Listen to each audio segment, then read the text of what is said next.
આપણી અંદર એ વૃત્તિ જાગવી જરૂરી છે કે હું કોકને કામ લાગું, હું કંઈક આપું, આવો ભાવ જાગવો જરૂરી છે. ક્વોન્ટિટી ડઝન્ટ મેટર, એ કોઈ માયને નથી રાખતું, ક્યાં, કોને અને કેટલું, એ લેના દેના જ નથી. બુદ્ધ જ્યારે એ છે ને એક સાથે હજારો ભિક્ષુકોને સાથે લઈને યાત્રા કરતા, તો એ જ્યારે યાત્રા કરતા હોય ને તો એને રહેવા માટે બહુ ખર્ચ લાગતો. અમુક રાજ્યો બુદ્ધને માનતા તો ત્યાં એની વ્યવસ્થા આમ જ થઈ જતી, પણ અમુક લોકો તો, બધે તો કઈ એવું જરૂરી ન હોય. બુદ્ધની હયાતગીમાં જ બુદ્ધ સ્વીકારાઈ ગયા હતા. ઘણા વિરોધીઓ પણ હોય, પણ જો યાત્રા લાંબી હોય ને એમના શહેરમાંથી પસાર થવાનું જ હોય તો ત્યાં રોકાવું પડે, એ જરૂરી હતું. અને વિહાર બનાવતા, જેમ આપણે આશ્રમો છે એમ બુદ્ધ વિહાર બનાવતા. તો આ વિહારની અંદર ખર્ચ લાગે ને, એટલા સાધુઓને જમવાનો, રહેવાનો, વિહાર બનાવવા માટે એમની એક એક નાની અમથી ગુફાઓ પણ જ્યાં બેસીને તપ કરી શકે, અથવા તો એટલા વૃક્ષો જેના છાયામાં બેસીને એ ધ્યાન કરી શકે. તો એમના એક સેવક હતા અને એ બહુ સારા વેપારી હતા. એણે એવું નક્કી કર્યું કે ભાઈ હું આ જગ્યા પર બુદ્ધ માટે વિહાર હું બનાવી આપીશ. એ બુદ્ધ ભગવાનને લઈને આખા નગરમાં ફરે છે અને કહે છે તમને જે અનુકૂળ લાગે ને એ જગ્યા સિલેક્ટ કરી લો, આપણે વિહાર અહીંયા બનાવશું. બુદ્ધને જે જગ્યા ગમી ને એ રાજ્યના રાજાનો રાજકુમાર જે હતો ને એનું ગાર્ડન હતું, તો સ્વાભાવિક છે એને બહુ પ્રિય હતું. હવે એની પાસેથી ખરીદવું, એ સમયમાં જુબાનની બહુ કિંમત હતી, બોલ્યા પછી ફરવું નહીં. તો આ શેઠ છે ને એની પાસે જાય છે, પછી સોદા માટે બેઠા છે, તો સ્વાભાવિક છે ભાવતાલ કેવા પડે. પૂછ્યું કે ભાઈ મારે બુદ્ધ માટે વિહાર બનાવવું છે, આપની પાસે આ ભૂમિ છે, જો મને મળે અથવા તો તમે દાનમાં આપો, તમારે દાનમાં ન આપી હોય તો તમે મને એના ભાવ કહો, જે ભાવ થતા હશે. મારે તો બુદ્ધને કહેવાનું છે કે મારે આ વિહાર તમને બનાવી દેવો છે, એટલે મારે એ બનાવી આપવાનો છે. જો સીધી ના પાડે ને તો ચર્ચા શું થાય? રાજકુમારે બુદ્ધને જોઈતી જગ્યા આપવાની ના પાડી, નિંદા થાય ને, રાજ્યમાં નિંદા થાય. આટલો મોટો સમર્થ રાજાને આટલી વસ્તુ માંગી તો ના પાડી દીધી. એણે દિમાગ લગાવ્યો, કાંઈ વાંધો નહીં, મને આપી દેવું છે, પણ એની ભાવ તમે દઈ શકશો? તો બોલે હા શું. અને આ એકદમ ભાવ વિભોર વધતી. એણે સાંભળ્યા પહેલાં જ હાય પાડી દીધી, હા કાંઈ વાંધો નહીં, હું એ બધો ભાવ આપી દઈશ, એની જે કિંમત થતી હશે એ આપી દઈશ. તો કે પણ તમે સાંભળો. તો કે નહીં, હું નક્કી કરી નાખું, હું આપી દઈશ. એ સમયે જુબાનની કિંમત હતી, એક વખત બોલી ગયા, હવે બોલી ગયા. રાજકુમારે કિંમત આપી કે એ ભૂમિમાં જેટલું સોનું પાથરો, જેટલી જગ્યામાં સોનું પાથરો ને એટલી જગ્યા તમે બુદ્ધને દઈ દો, એટલી બુદ્ધની. આ એની કિંમત નક્કી કરી. એક સિક્કો કેટલી જગ્યા રોકે? તો પાથરીને કેટલા પાથરી શકે? છતાંય નગર શેઠે એની બધી પ્રોપર્ટી વહેંચી, એના ભાઈઓને બધું ધન આપી દીધું, અને જે એના વડવાઓનું ભેગું કરેલું હતું એ બધું પહેરા કપડે થઈ ગયું ને એટલી હાલત સુધી એને બુદ્ધને વિહાર લઈ દીધું.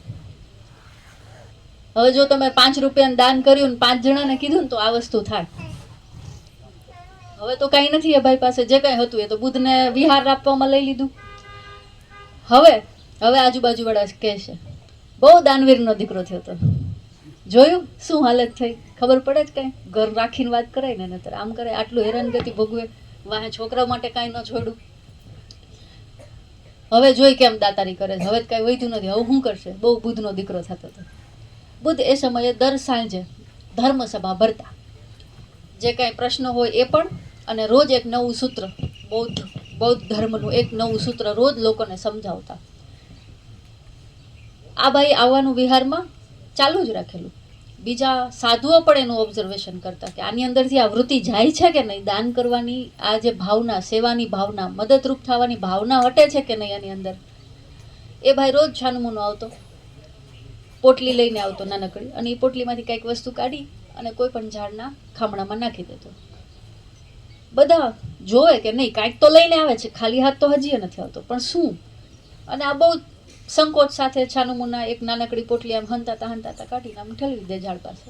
પછી પાછા બધા જાય તો ત્યાં કાંઈ હોય નહીં. થોડાક દિવસ તો હાલ્યું, પણ પછી આ ચર્ચાનો વિષય બની ગયો કે આ આવું તે શું લઈ આવે છે, ખબર જ નથી પડતી. દાન ગુપ્ત એટલા માટે કરવું જોઈએ, આ કારણથી, આ વાર્તા ઉપરથી સમજાશે. હવે આટલું થઈ ગયું ને પછી એક દિવસ એને ત્યાંના જે આનંદ, બુદ્ધની સાથે રહેતા એમને સ્વામી આનંદ, એણે પૂછી લીધું કે હવે તું શું લઈને આવે છે? હવે તું ખાલી હાથે આવે છે કે ખાલી પોટલી લઈને આવે છે? શું કરે તું? ભગવાનને દાન પહેલાં તો ઘણું બધું શેઠ હતો, ઘણું હતું તો ઘણું દાન લઈને આવતો તો લોકોની ચર્ચાએ થતી ને, લોકો જોતા, વાહવાહી મળતી. તો બોલે હજી લઈને તો આવું જ છું, હું જ્યાં સુધી જીવું છું ત્યાં સુધી મારામાંથી આપવાની ભાવના ખતમ નહીં થાય. તો બોલે શું હવે તારી પાસે કંઈ છે નહીં, શું આપે છે? તો બોલે રોજ હું મુઠ્ઠી ધૂળ લઈને આવું છું. હર ઝાડમાં એક ફળદ્રુપ માટી એક મુઠ્ઠી હું રોજ નાખું છું.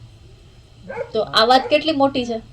દાનત, નિયત આપવાની હતી. પછી શું આપે છે એ માયને નથી રાખતું, કેમ કે ઉપરવાળાને થોડી ચીજ વસ્તુનો હિસાબ છે. ઉપરવાળો વૃત્તિને જોવે છે, તમારી નિયતને જોવે છે. તો હર ગ્રહસ્થીએ દાન કરવું, માત્ર પૈસાનું નહીં, સમયનું દાન કરો, લક્ષ્મીનું દાન કરો, સમયનું દાન કરો, શ્રમ કરો.